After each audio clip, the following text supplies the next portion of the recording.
আসসালামু আলাইকুম। আপনারা সবাই কেমন আছেন? আশা করি ভালো আছেন। আমিও ভালো আছি। তো বন্ধুরা, আজকে ভিন্ন ধরনের এক ধরনের রেসিপি আপনাদের সঙ্গে শেয়ার করব বলে এসেছি।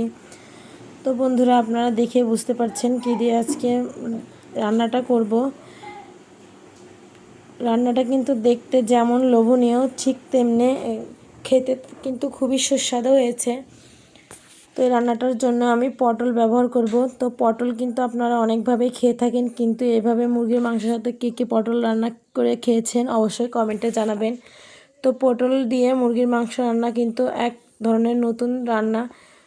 তো আপনারা বাসায় প্রত্যেকে চেষ্টা করবেন এভাবে রান্না করে খেতে খেতে কিন্তু খুবই ভালো লাগবে। তো রান্নাটা করার জন্য আমার কিছুটা মুরগির মাংস লাগবে। তো মুরগির মাংসের পরিমাণ কিন্তু আমার অল্পই আছে। এই অল্প মাংস দিয়ে তরকারি দিয়ে এভাবে রান্না করে পটল সহ আরও অনেক তরকারি দিয়ে রান্না করে খাওয়া যায়। তো আমি আজকে পটল দিয়ে যেহেতু রান্না করব, তো এভাবে আলু কেটে নিয়েছি আর পটল কেটে নিয়েছি। পটলের গা একদম এই পাশ ও পাশ দিয়ে দুই পাশ দিয়ে সুন্দর করে চিড়ে তারপরে মাঝখান থেকে কেটে নিয়েছি, যাতে ভেতরের মশলা খুব সুন্দরভাবে ঢুকে যায়। তো আপনারা বাড়িতে এভাবে চেষ্টা করে দেখবেন, অবশ্যই ভালো লাগবে আপনাদের। তো পটল কিন্তু প্রথমে লবণ হলুদ দিয়ে সুন্দর মতো ভেজে নিতে হবে।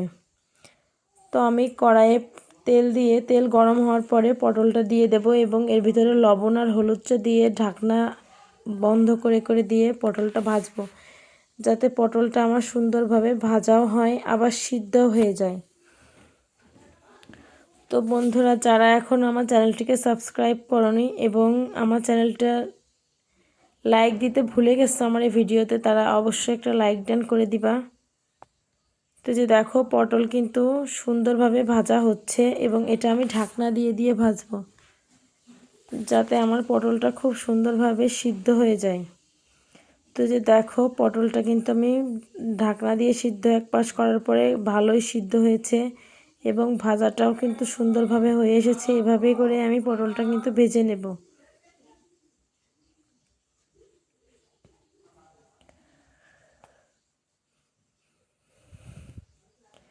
তো পটলটা প্রায় দেখো ভাজা হয়ে এসেছে, আর একটু সময় লাগবে। তো পটলটা ভাজা হয়ে গেলে কিন্তু আমি আলু ঠিক একইভাবে ভেজে নেব। দেখো, আমার পটলটা কিন্তু অলমোস্ট ভাজা হয়ে গেছে।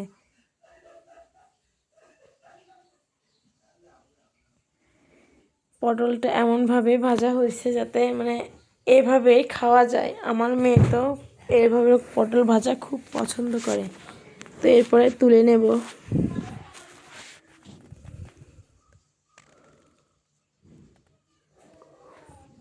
পটল ভাজি তুলে নেব এবং ওই তেলেই কিন্তু রান্নাটা করব আমি।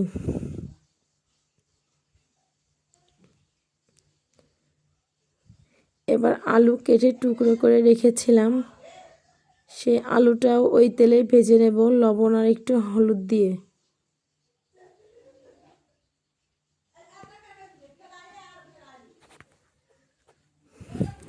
তো দেখো, আলুটা কিন্তু দিয়ে দিচ্ছি।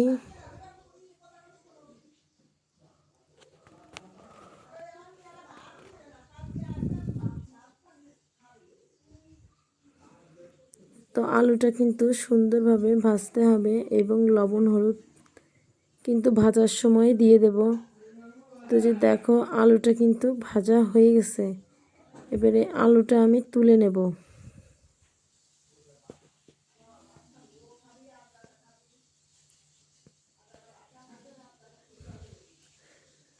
তো আলু এবং পটল ভাজা হয়ে গেছে, তো রান্নাটা করতে বেশি সময় লাগবে না।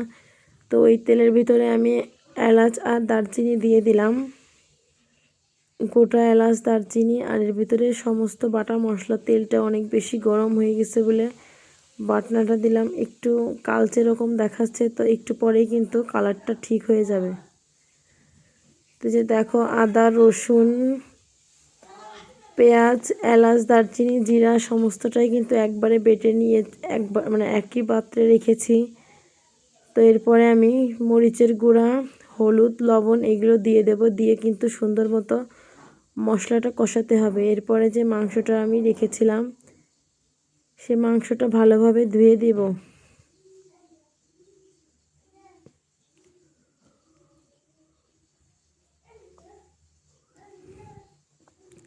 সুন্দর মতো মানে মাংসের সঙ্গে মশলাটা ভালোভাবে মিশিয়ে দেব।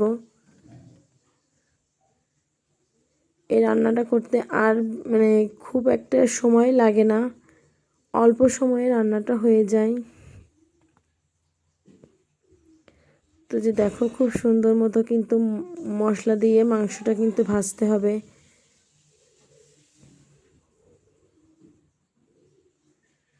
তো বন্ধুরা এই যে দেখো মশলাটা দিয়ে কিন্তু মাংসটা খুব সুন্দর মতো ভাজা ভাজা হয়ে গেছে। এর ভিতরে আমি সামান্য পরিমাণে পানি দিয়ে দেবো যাতে এই মাংসটা সিদ্ধ হয়ে যায়। এটা হলো কষানোর জন্য পানি দিছি।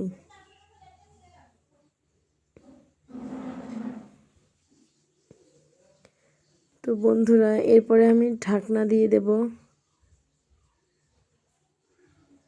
আর এরপরে দেখো মাংসটা কিন্তু খুব সুন্দরভাবে ফুটে যাচ্ছে। তো এরপরে এই ঝোলটা শুকনো পর্যন্ত অপেক্ষা করব। এই ঝোলটা শুকায় গেলে মাংসটা ভালোভাবে সিদ্ধ হয়ে যাবে আর তরকারি কিন্তু খুব সুন্দর স্বাদ আসবে। তো যে দেখো ঝোলটা যখন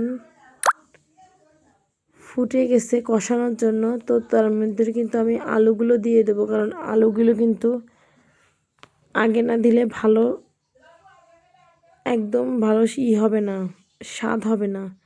তো এই জন্য আমি আলুটা দিয়ে দিলাম।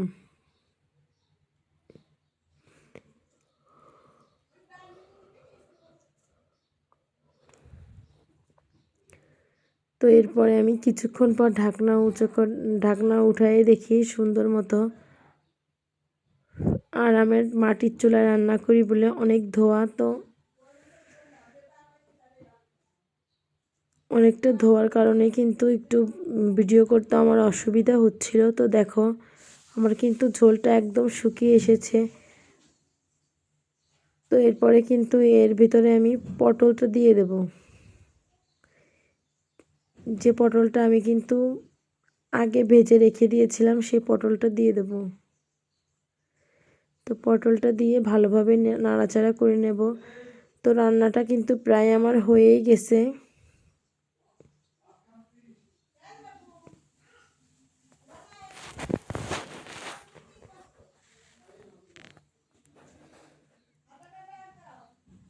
তো ভালোভাবে নাড়াচাড়া করে এরপরে কিন্তু ঝোলের পানি দিয়ে দেব। তো যে দেখো আমি এটাতে পটল তুলেছিলাম, অনেকটা তেল লেগে আছে। তো আমি ভাবলাম এই পানিটাই দিয়ে দিই। তো যে দেখো ঝোলের পানি কিন্তু আমি যতটুকুই দিই না কেন, মানে যতটুকুই দিই না বলতে অল্প একটুই দিতে হবে। এই ঝোলের পানিটা ফুটে উঠলেই কিন্তু আমার তরকারিটা হয়ে যাবে। তো বন্ধুরা আমার কিন্তু তরকারিটা রান্না প্রায় হয়ে এসেছে। আর এই যে দেখো দেখতে কিন্তু অনেক লোভনীয় হয়েছে। তো বাড়িতে তোমরা অবশ্যই চেষ্টা করে দেখবা, এরকম রান্না করলে কিন্তু খুবই সুস্বাদু লাগে খেতে। তো যারা আমার চ্যানেলটা এখনও সাবস্ক্রাইব করনি এবং এখনও একটা লাইক দাওনি, অবশ্যই একটা লাইক দিয়ে চ্যানেলটা সাবস্ক্রাইব করে আমার পাশে থাকবে। তো বন্ধুরা আজ এই পর্যন্তই। সবাই সুস্থ থেকো, ভালো থেকো এবং আমার পাশে থেকো। আল্লাহ হাফেজ।